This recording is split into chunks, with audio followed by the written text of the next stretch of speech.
So the new chapter is waves. Waves को हिंदी में हम कहते हैं तरंग। This is the new chapter. Waves जैसे फॉर एग्जांपल यहाँ पर आपको एक तालाब दिया हुआ है। ये तालाब का पानी जो है इसमें इसमें वेव्स है। ये वेव्स का एक फॉर्म है, दिख रहा है आपको। ये पार्टिकल जो है यहाँ पर, आप इस पार्टिकल को अगर आप देखेंगे, दिस इज द पार्टिकल। ये पार्टिकल सिर्फ ऊपर नीचे हो रहा है, ऊपर जा रहा है, नीचे जा रहा है। मतलब ये पार्टिकल क्या एग्जीक्यूट कर रहा है? SHM, सिंपल हार्मोनिक मोशन, सरल आवर्त गति। सिंपल हार्मोनिक मोशन एग्जीक्यूट कर रहा है ये पार्टिकल। और ऐसे सारे पार्टिकल्स, ये भी एक पार्टिकल है, ये भी एक पार्टिकल है, ये भी एक पार्टिकल है, ये भी एक पार्टिकल है, जितने भी पार्टिकल्स है ये सारे पार्टिकल्स SHM एग्जीक्यूट कर रहे हैं। हर पार्टिकल अगर आप देखोगे ना तो ऊपर नीचे जा रहा है। लेकिन इन पार्टिकल्स के ऊपर नीचे जाने की वजह से ये जो वेव है वो पूरी ऐसे जा रही है।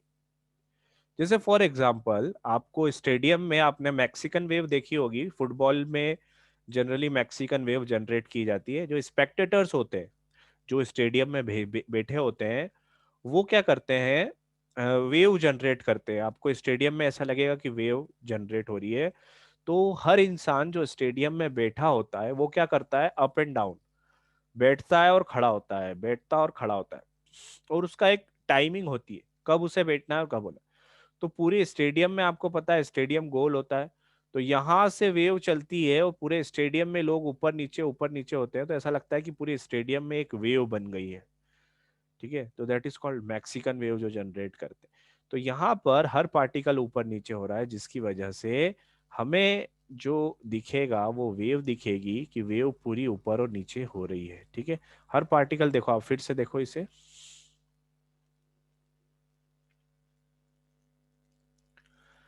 देखो ये हर पार्टिकल ऊपर नीचे हो रहा है और वेव आगे बढ़ रही है। मतलब ये वेव इस तरह से ट्रेवल, ये वेव ट्रेवल कर रही है। देखो ये वेव ट्रेवल कर रही है और हर पार्टिकल ऊपर नीचे हो रहा है।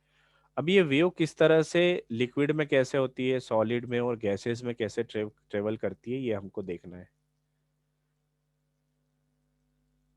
जो आपने मोबाइल्स वगैरह होती हैं उसमें भी वेव जा रही है ना। आपकी वेव कहाँ से गई? यहाँ से गई, आपके मोबाइल से गई आपके रिसीवर तक, रिसीवर से टावर पे गई, टावर से सैटेलाइट पे, सैटेलाइट से दूसरे एंटीना पे गई, एंटीना से आपके मोबाइल या लैपटॉप में गई। तो ये सब वेव ट्रेवल होती है। टेलीफोन्स के वायर में भी वेव जा रही है आपकी, उसे हम कहते हैं इलेक्ट्रिकल वेव्स या सिग्नल कहते हैं हम। सोर्स से डेस्टिनेशन तक जो वेव जा रही है आपकी।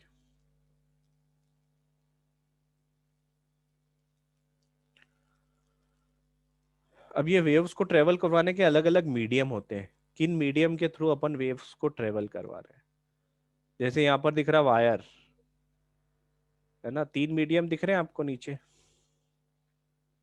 ये कॉपर केबल्स है ना। कॉपर केबल के थ्रू हमारे घर पे जैसे डिश डिश टीवी या फिर ऑप्टिकल फाइबर केबल से उसमें वेव्स आती है ना। ये ऑप्टिकल केबल्स हैं, ये सिंपल आपकी केबल की है।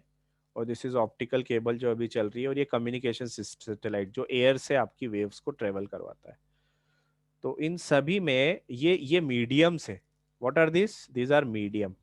यहाँ पर वेव किस में से जा रही है? इस कॉपर केबल में से। यहाँ पर वेव किस में से जा रही है? ऑप्टिकल केबल में से।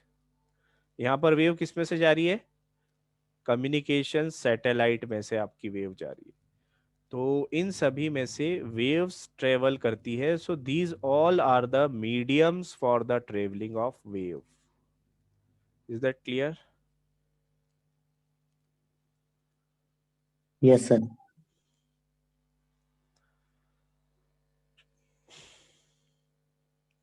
सॉलिड, लिक्विड और एयर, तीनों में वेव ट्रेवल करती है। लिक्विड के अंदर भी ये वैक्यूम में अपना एयर ट्रेवल वेव ट्रेवल कर रही है। वैक्यूम के एटमॉस्फेयर में इलेक्ट्रोमैग्नेटिक वेव जाती है। ठीक है, अब ये वेव्स देखी हमने कि वेव्स होती क्या है, कि अप एंड डाउन मूवमेंट होता है, उससे आपकी वेव जनरेट होती है। पार्टिकल जो है वो सिर्फ ऊपर नीचे हो रहा है ना। आपका जो पार्टिकल है वो सिर्फ ऊपर नीचे हो रहा है। हर पार्टिकल ऊपर नीचे होता है, इसकी वजह से ये वेव इस तरह से जनरेट होती है। ये वेव्स तीन तरह की होती है। पहली होती है मैकेनिकल वेव, जिसको हिंदी में हम कहते हैं यांत्रिक तरंग, दिस इज मैकेनिकल वेव। एक होती है इलेक्ट्रोमैग्नेटिक वेव, विद्युत चुंबकीय,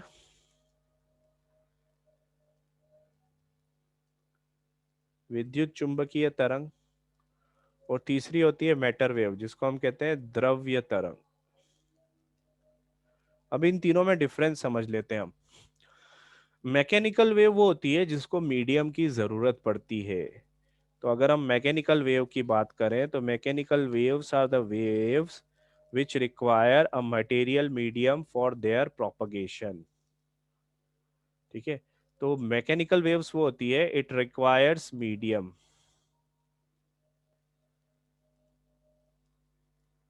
इट रिक्वायर्स मीडियम, ये मीडियम के बगैर नहीं चलती। जैसे एग्जांपल साउंड का है, आपने पढ़ा होगा नाइन्थ क्लास में कि साउंड जो है वो एयर में या मीडियम में ट्रेवल करता है। अगर मैं वैक्यूम बना दूं, अगर मैं वैक्यूम बना दूं तो वैक्यूम में साउंड ट्रेवल, बोलो, वैक्यूम में साउंड ट्रेवल नहीं करता है। नहीं करेगा। अगर आप आपस में बातचीत अगर कर रहे हैं, तो हम बातचीत क्यों कर रहे हैं? क्योंकि हमारे जो यूनिवर्स है, हमारा जो अर्थ है, यूनिवर्स की बात नहीं करते अभी, हम अर्थ की बात करते हैं, तो अर्थ के अंदर एयर है, या कमरे के अंदर अगर हम बात कर रहे हैं तो एयर है, इसकी वजह से हमारी बातचीत हो पा रही है।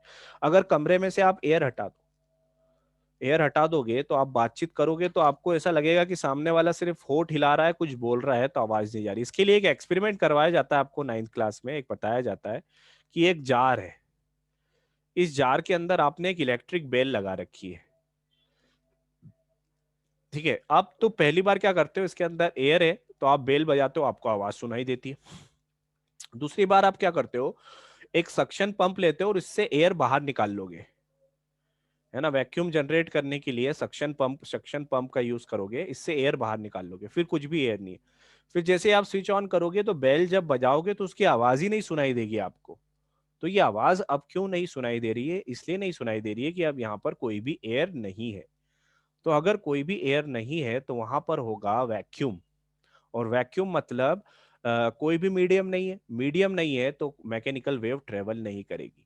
तो मैकेनिकल वेव्स का मेन कांस्टेंट ये है कि it requires medium to travel, एक जगह से दूसरी जगह जाने के लिए इसको मीडियम की जरूरत पड़ती है। और एग्जाम्पल क्या है, सबसे बेस्ट एग्जाम्पल साउंड। ठीक है, sound is a mechanical wave जो आपकी मीडियम की जरूरत उसे पड़ती है। अच्छा, दूसरी है इलेक्ट्रोमैग्नेटिक वेव। इलेक्ट्रोमैग्नेटिक वेव मतलब लाइट। जैसे लाइट तो सन सन से अर्थ की तरफ आ रही है, ये है आपका सन और ये है आपका अर्थ।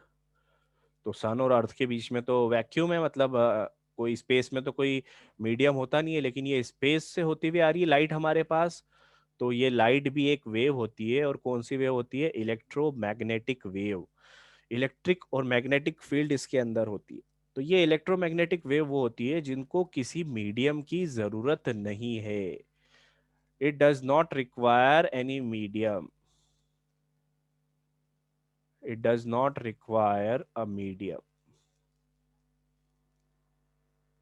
It does not require the medium to travel, this is electromagnetic wave.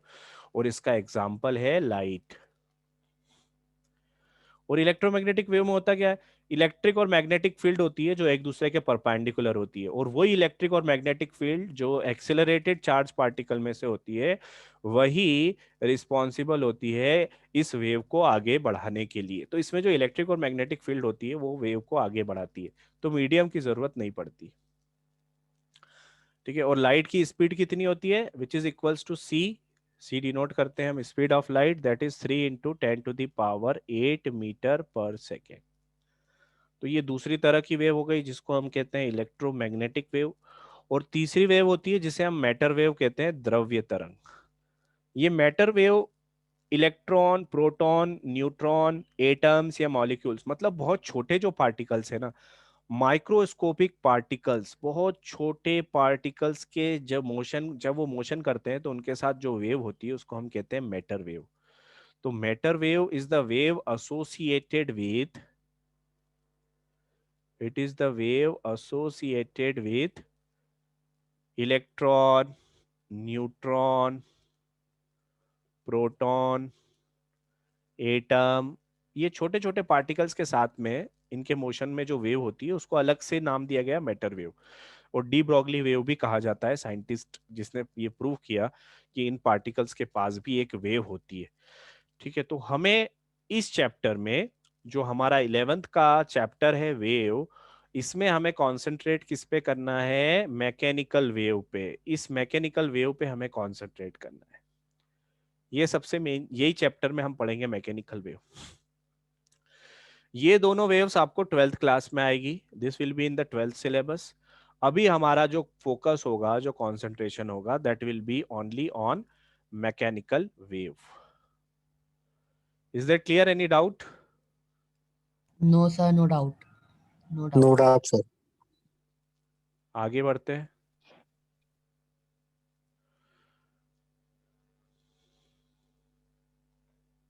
अब मैकेनिकल वेव को समझना है हमको होता क्या है। तो मैकेनिकल वेव फॉलो करती है न्यूटन के लॉज। ठीक है, और ये मैकेनिकल वेव तीनों में जाएगी, सॉलिड में, लिक्विड में और गैसेस में, तीनों में ट्रेवल करती है। इस मैकेनिकल वेव के लिए हमको मिलेंगे न्यूटन के लॉज। न्यूटन के लॉज अभी हम देखेंगे कि क्या होते हैं। और मीडियम जो होता है मैकेनिकल वेव का, हमने जैसे अभी देखा कि यार मीडियम की जरूरत पड़ती है मैकेनिकल वेव को। तो जो मीडियम होता है वो सॉलिड भी हो सकता है, लिक्विड भी हो सकता है और गैस भी हो सकता है। तीनों मीडियम पॉसिबल हैं आपकी मैकेनिकल वेव्स के लिए। ठीक है, जैसे यहाँ पर एग्जांपल, वाटर में भी जा रही है साउंड, एयर में भी जा रहा है, और इलेक्ट्रोमैग्नेटिक वेव ये सभी में जाती है, सॉलिड, लिक्विड, गैस और वैक्यूम में भी जाएगी। ये इलेक्ट्रोमैग्नेटिक वेव है। देखो, ये इलेक्ट्रिक और मैग्नेटिक फील्ड एक दूसरे के परपेंडिकुलर है और इस तरह से ये ट्रेवल करती है। तो ये इलेक्ट्रोमैग्नेटिक वेव का अपन थोड़ा सा देख लेते हैं कहाँ कहाँ यूज होती है। X ray, microwave, radio waves, ultraviolet waves, है ना यहाँ पर। और ये मैटर वेव्स है, ये इलेक्ट्रॉन के साथ एसोसिएटेड होती है। इलेक्ट्रॉन, प्रोटॉन और न्यूट्रॉन के साथ में जो वेव्स होती है वो कहलाती है आपकी मैटर वेव्स। ये इलेक्ट्रॉन माइक्रोस्कोप डिवाइस है जो आपका मैटर वेव्स को डिटेक्ट करता है। ठीक है,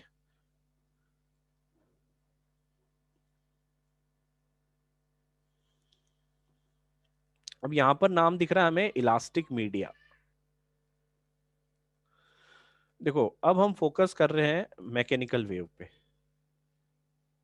मैकेनिकल वेव, जैसा कि मैंने बोला कि मीडियम की जरूरत पड़ती है, तो जो भी मीडियम हो ना उसके पास एक बिहेवियर होना चाहिए जिसे हम कहते हैं इलास्टिक बिहेवियर। जैसे आपका, अगर आप सरफेस की बात करो कि वाटर की सरफेस पे वेव बनती है, तो वेव कैसे बनती है? ये इस तरह से वेव बन रही है वाटर की सरफेस। तो ये वेव कब बनेगी? जब आपने एक पार्टिकल को डिस्टर्ब किया तो वो पार्टिकल दूसरे पार्टिकल को डिस्टर्ब करेगा, तभी तो। ये पार्टिकल ऊपर नीचे हो रहा है, तो ये पास वाले पार्टिकल को भी करे और वो उसके पास वाले पार्टिकल को करे। और ये इलास्टिक बिहेवियर हो कि ये एक बार ऊपर जाए तो फिर नीचे आए। एसएचएम करता है ना, हर पार्टिकल एसएचएम करता है। और एसएचएम कब करेगा? मैंने आपको बोला कि जो वेव होगी मैकेनिकल वेव, वो ऊपर नीचे हर पार्टिकल एसएचएम एग्जीक्यूट करेगा। तो पार्टिकल एसएचएम कब करता है? जब रीस्टोरिंग फोर्स हो। और एसएचएम करता है, जैसे स्प्रिंग का अपन एग्जांपल लेते हैं कि स्प्रिंग ब्लॉक सिस्टम जो है वो एसएचएम करता है। तो एसएचएम मतलब इलास्टिसिटी है ना इस स्प्रिंग के पास, कि नहीं है? इलास्टिसिटी है कि नहीं है? सर है। इलास्टिसिटी है तभी तो एसएचएम करेगा। तो अपन ने अभी देखा कि हर पार्टिकल जो है वो एसएचएम एग्जीक्यूट करता है, मतलब हर जो मीडियम है उसमें इलास्टिक बिहेवियर होना बहुत जरूरी है, तभी तो हर पार्टिकल एसएचएम करेगा। अगर इलास्टिक बिहेवियर नहीं हुआ तो एसएचएम एग्जीक्यूट ही नहीं कर पाएगा पार्टिकल, और आपकी वेव आगे नहीं बढ़ पाएगी। इसीलिए ये जितने भी मीडियम है, एयर, उसके अंदर भी इलास्टिक बिहेवियर होता है। स्ट्रेच्ड स्प्रिंग, इसके अंदर भी इलास्टिक बिहेवियर है। कॉइल्ड स्प्रिंग, इसके अंदर भी इलास्टिक बिहेवियर है।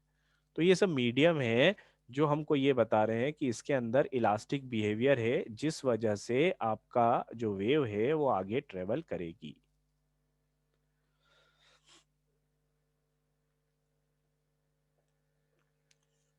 ये देखो, ये सर्कल मोशन में अगर अपन करते हैं, ये स्प्रिंग है, ये स्प्रिंग इस तरह से।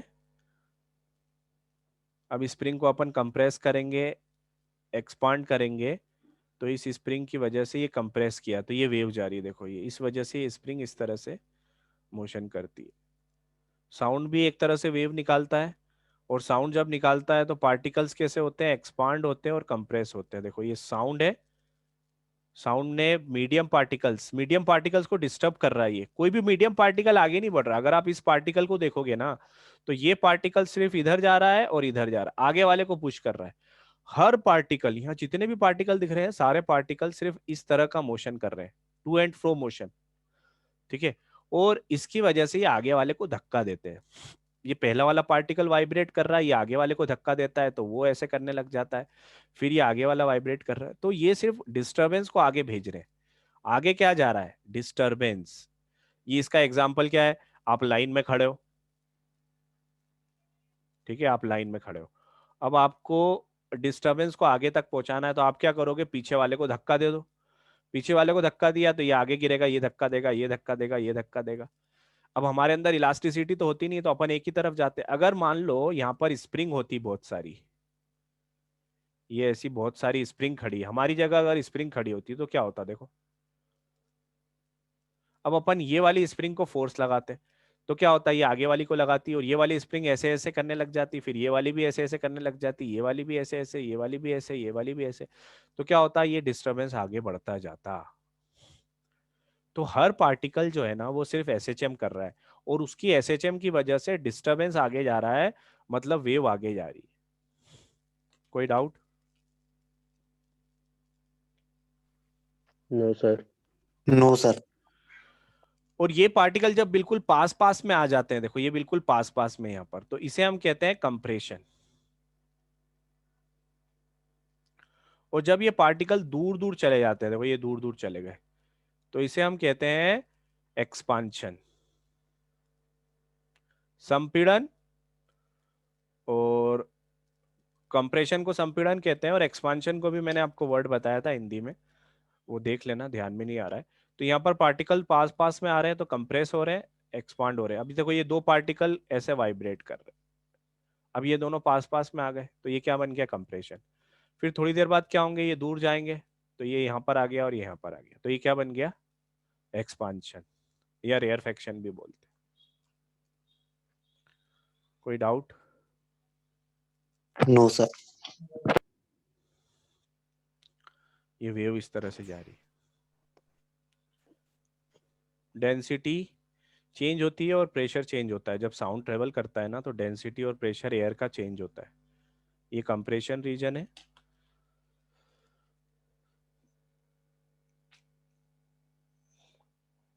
कंप्रेशन देखो चेंज होते जा रहा है, आगे बढ़ते जा रहा है, मतलब हर कंप्रेशन रीजन, और ये रेयरफेक्शन। ये पार्टिकल्स के बीच में रिस्टोरिंग फोर्स लग रहा है।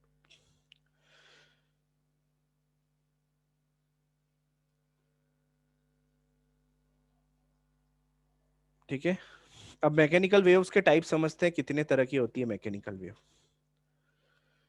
दो टाइप होते हैं, एक होता है ट्रांसवर्स वेव और एक होता है लॉन्गिट्यूडनल।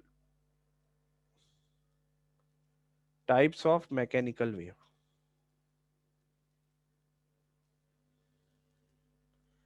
एक होता है ट्रांसवर्स और एक होता है लॉन्गिट्यूडनल। अब आपको दोनों वेव का दिख रहा है डायग्राम।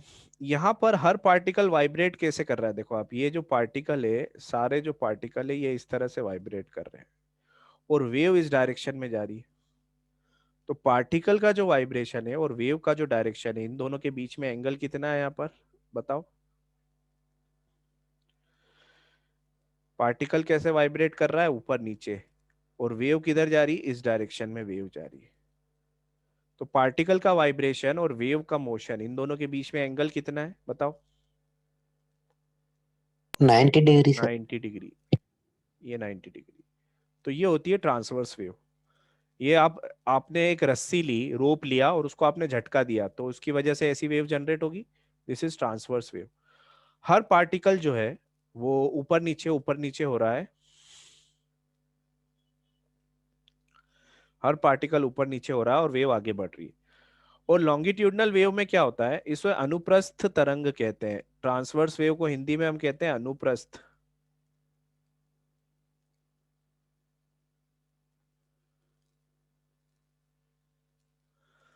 और लॉन्गिट्यूडनल को हम कहते हैं अनुदैर्ध्य, अनुदैर्ध्य इसी टाइप से कुछ कहते हैं अपने, और देख लेना अगर कुछ गलती हो तो, अनुदैर्ध्य।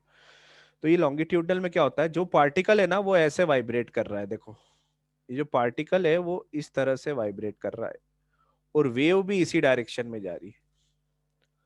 तो यहां पर जो पार्टिकल का वाइब्रेशन है that is parallel to the direction of wave, और यहां पर जो पार्टिकल का वाइब्रेशन है that is perpendicular to the direction of wave. दोनों वेव क्लियर है, ट्रांसवर्स वेव और लॉन्गिट्यूडनल वेव? सभी का यस रिस्पॉन्स सर। चाहिए। बाकी लोगों को आया समझ में, रिस्पॉन्स चाहिए सभी का?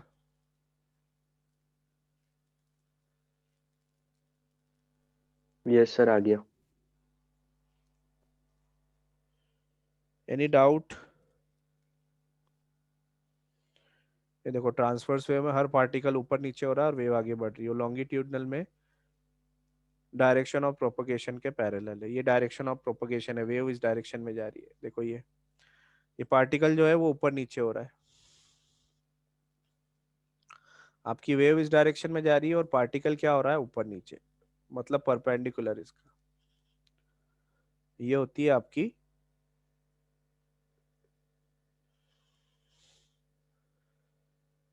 ये होती है हमारी ट्रांसवर्स वेव, अनुप्रस्थ तरंग। और ये आपकी है लॉन्गिट्यूडनल। देखो हर पार्टिकल जो है वो कैसा वाइब्रेट कर रहा है, ये इस तरह से वाइब्रेट कर रहा है, और वेव भी इसी डायरेक्शन में जा रही है, जो साउंड के केस में होता है। ये दोनों वेव के एनिमेशन है, transverse wave and longitudinal wave.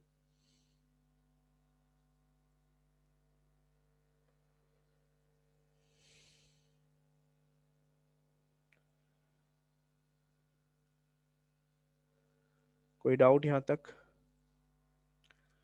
अब देखो यहाँ पर नो अपन एक सर। ट्रांसवर्स वेव जनरेट करते हैं। ये रस्सी ली आपने, एक पोल से आपने रस्सी को बांधा है ना, ये रस्सी है, अब इसको आप जर्क दोगे, झटका दोगे, जर्क दोगे तो क्या बनेगी, ट्रांसवर्स वेव।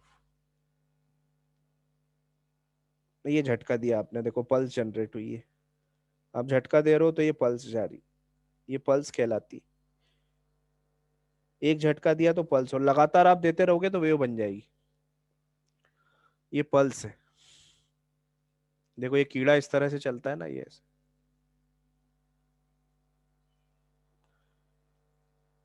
ये ट्रांसवर्स, ये लगातार आपने करा तो ये ट्रांसवर्स वेव बन गई। आ रहा है समझ में?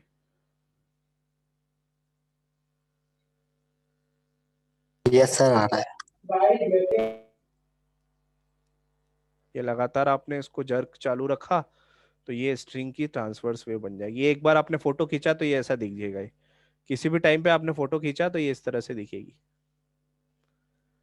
देखो अब ये पार्टिकल अपन ने, एक पार्टिकल को अपन ने मार्क कर दिया, ये रेड वाला पार्टिकल। अब देखो अब ये जर्क कर रहा है, ये बंदा जर्क कर रहा है, लेकिन ये पार्टिकल जो है स्ट्रिंग का ये सिर्फ ऊपर नीचे होगा, इस पे ध्यान देना आपने।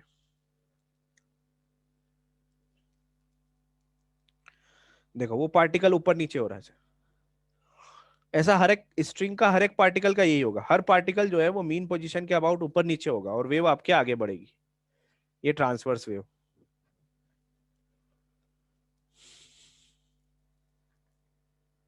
अब लॉन्गिट्यूडनल वेव को अपन देखते हैं किस तरह से बना सकते हैं। ये कंटेनर के अंदर गैस है हमारी, ठीक है, ये ग्लास ट्यूब है और ये पिस्टन है। अब इस पिस्टन को अपन लगातार दबाएंगे, मतलब एक कंटेनर है, एक बड़ा सा कंटेनर है ग्लास ट्यूब का, इसके अंदर ये टाइट पिस्टन है। इस पिस्टन को अपन कंप्रेस करेंगे और वेव जनरेट करेंगे। ये देखो ये अंदर क्या है यहाँ पर, ये डॉट डॉट मतलब क्या है यहाँ पर, एयर।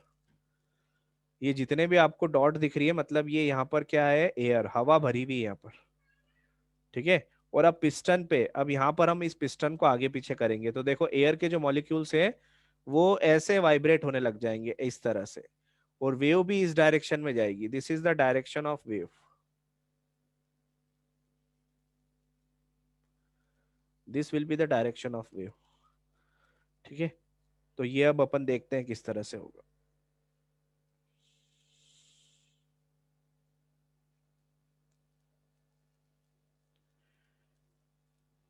लाइट हमने इसलिए रखी ताकि हम देख सके उसको।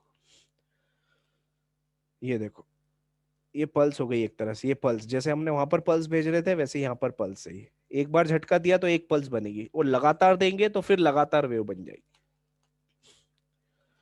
ये प्रेशर इंक्रीज हुआ, यहाँ पर कंप्रेशन बना, ये कंप्रेशन आगे बढ़ रहा है। आप एक बार झटका दे रहे हैं तो एक कंप्रेशन की वेव बन रही है, ये डिक्रीज हुआ प्रेशर में। अगर आपने पीछे खींचा तो प्रेशर का डिक्रीज हुआ। ये देखो, लगातार अगर आप करोगे तो ये वेव बन गई, लॉन्गिट्यूडनल वेव। लगातार आप कर रहे हो लॉन्गिट्यूडनल वेव। ये ट्रांसवर्स वेव थी और वो लॉन्गिट्यूडनल। ट्रांसवर्स वेव में ऐसे होते हैं पार्टिकल्स परपेंडिकुलर,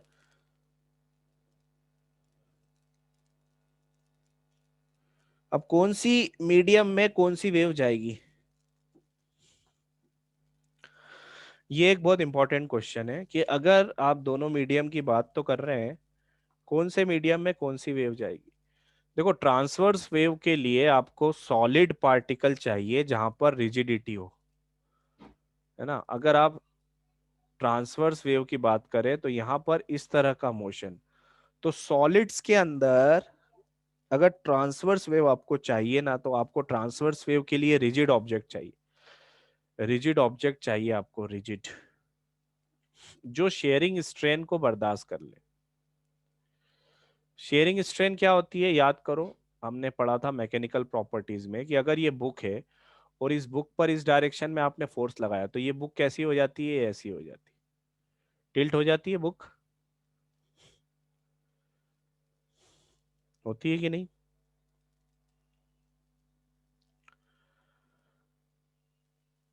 अगर ये बुक इस तरह से टिल्ट हो जाए, इसका मतलब इसके अंदर शेयरिंग, जो शेयर मॉड्यूलस ऑफ इलास्टिसिटी है वो नहीं है, ये बुक आसानी से बैंड हो रही है। और अगर बैंड ना हो, इसका मतलब इसके अंदर शेयर मॉड्यूलस ऑफ इलास्टिसिटी को अपोज कर रही है। मैं मतलब ये रिजिडिटी है इसके अंदर। अगर अगर नहीं है, मतलब ये रिजिडिटी है इसके अंदर कि ये ऐसे नहीं होगी। अच्छा, पानी को अगर आप ऐसे फोर्स लगाओगे तो पानी आगे चला जाएगा कि नहीं जाएगा, बताओ, होगा कि नहीं। यस सर, पानी तो चला जाता है ना।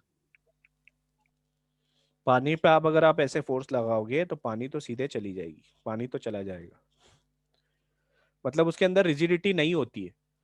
लिक्विड के अंदर रिजिडिटी, अंदर की बात कर रहा हूं मैं, अंदर, ये अंदर आपकी रिजिडिटी नहीं होती है, नो रिजिडिटी। और रिजिडिटी जरूरी है ट्रांसवर्स वेव के लिए।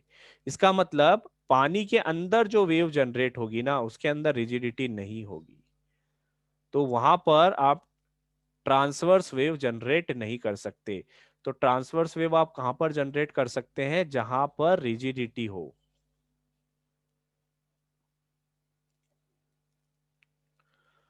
ट्रांसवर्स वेव कहां पर आप कर सकते हो, जहां पर हो रिजिडिटी।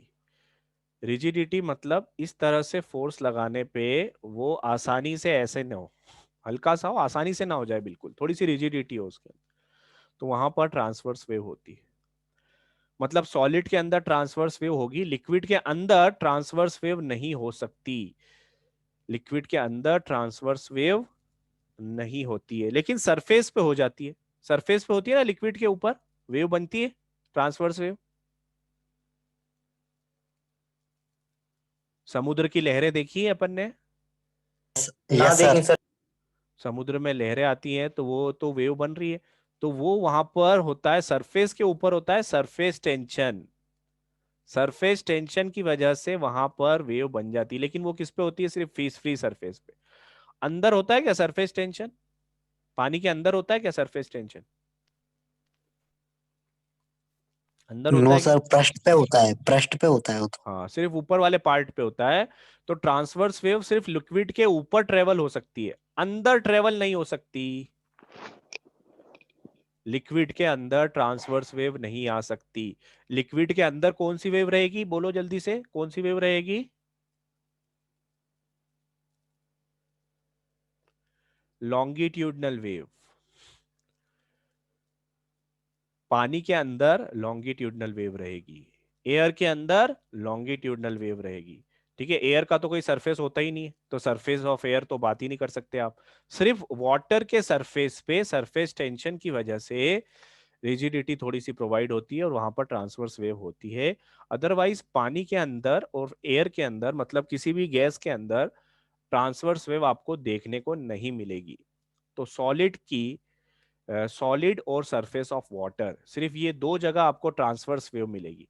और लॉन्गिट्यूडनल वेव हर जगह मिल जाएगी आपको, सॉलिड में भी मिल जाएगी, लॉन्गिट्यूडनल हर जगह मिल जाएगी, सॉलिड में भी मिल जाएगी, लिक्विड में भी मिल जाएगी और गैस में भी मिल जाएगी। Is that clear? कोई डाउट आज के लेक्चर में? Sir clear. Clear sir.